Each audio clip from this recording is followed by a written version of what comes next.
కొండా సురేఖ వ్యవహారంపై టీపీసీసీ క్రమశిక్షణ కమిటీ ఎటూ తేల్చలేదు. మరోసారి చర్చించి తుది నిర్ణయం తీసుకుంటామని ప్రకటించారు కమిటీ చైర్మన్ మల్లు రవి.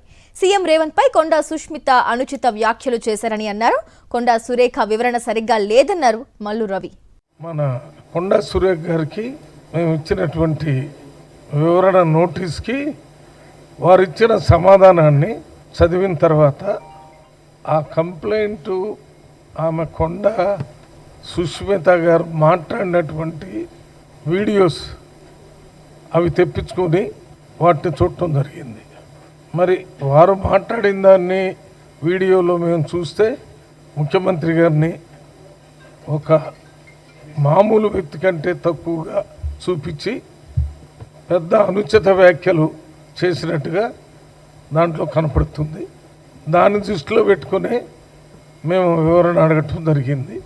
మరి వారు ఇచ్చినటువంటి వివరణని చదివిన తర్వాత మళ్ళీ ఒకసారి కూర్చొని ఇంకా దీనికి సంబంధించినటువంటి ఇన్పుట్స్ కూడా చూసాం.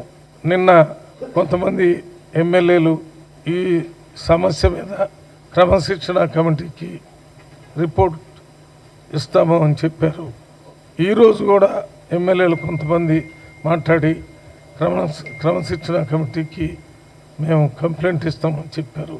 అందువల్ల ఈ ఇష్యూని మేము ఈరోజే ఒక తుది నిర్ణయం తీసుకోకుండా అందరిచ్చినటువంటి కంప్లైంట్స్ని మళ్ళీ సమగ్రంగా మళ్ళీ ఒకసారి డిసిప్లినరీ కమిటీ మీటింగ్ పెట్టి దాని మీద నిర్ణయం తీసుకోవాలనుకున్నాం. దీనిపై మరింత సమాచారం మా కరెస్పాండెంట్ రాకేష్ ఫోన్ లైన్ ద్వారా అందిస్తారు. రాకేష్, చెప్పండి, కొండా సురేఖ వ్యవహారంపై టీపీసీసీ క్రమశిక్షణ కమిటీ ఎటూ తేల్చలేదు. పూర్తి డీటెయిల్స్ ఏంటి రాకేష్?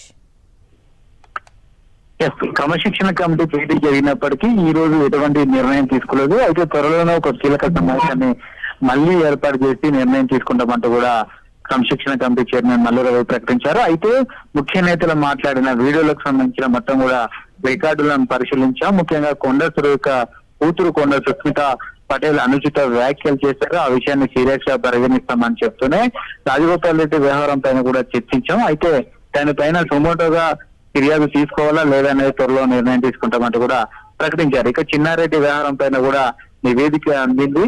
దీనిపైన కూడా నెక్స్ట్ సమావేశంలో నిర్ణయం తీసుకుంటామంటూ కూడా మల్లు రవి ప్రకటించారు. అయితే కొండా సురేఖ సుష్మిత పటేల్ వ్యవహారంలో ఎమ్మెల్యేల ఫిర్యాదు చేస్తామని ఇప్పటికే ప్రకటించిన నేపథ్యంలో వాళ్ళ ఫిర్యాదులు కూడా వచ్చిన తర్వాత వాటిని కూడా పరిశీలించి తుది నిర్ణయం తీసుకుంటామంటూ కూడా మల్లు రవి ప్రకటించారు. 1-2 రోజుల్లోనే ఈ సమయాన్ని ఏర్పాటు చేస్తామంటూ కూడా ప్రకటించారు. అయితే అటు సంబంధించి సహజ న్యాయ సూత్రాలకు విరుద్ధంగా తనకు లేఖ పంపారంటూ కూడా కొండా సురేఖ అనడాన్ని మల్లు రవి వ్యతిరేకించారు. ఒకవేళ అదే నిజమైతే ముఖ్యమంత్రిపై వచ్చిన విమర్శలను కేబినెట్ మంత్రిగా కొండా సురేఖ ఎందుకు ఖండించడం లేదంటూ కూడా ప్రశ్నిస్తున్న పరిస్థితి కనిపిస్తుంది. ఈ నేపథ్యంలో ఈ వ్యవహారాన్ని కాస్త సీరియస్ గా తీసుకున్నట్టుగా కనబడుతూ ఉంది. అటు ఆదిలాబాద్ కు సంబంధించిన కంది శ్రీనివాస్ రెడ్డి వ్యవహారం పైన కూడా విచారించాం. డీసీసీతో మాట్లాడిన తర్వాత నిర్ణయం ప్రకటిస్తామని చెప్పడం జరిగింది. Thank you Rakesh. మరిన్ని అప్డేట్స్ కోసం ఛానల్ ను సబ్స్క్రైబ్ చేయండి. నోటిఫికేషన్స్ కోసం బెల్ ఐకాన్ పై క్లిక్ చేయండి.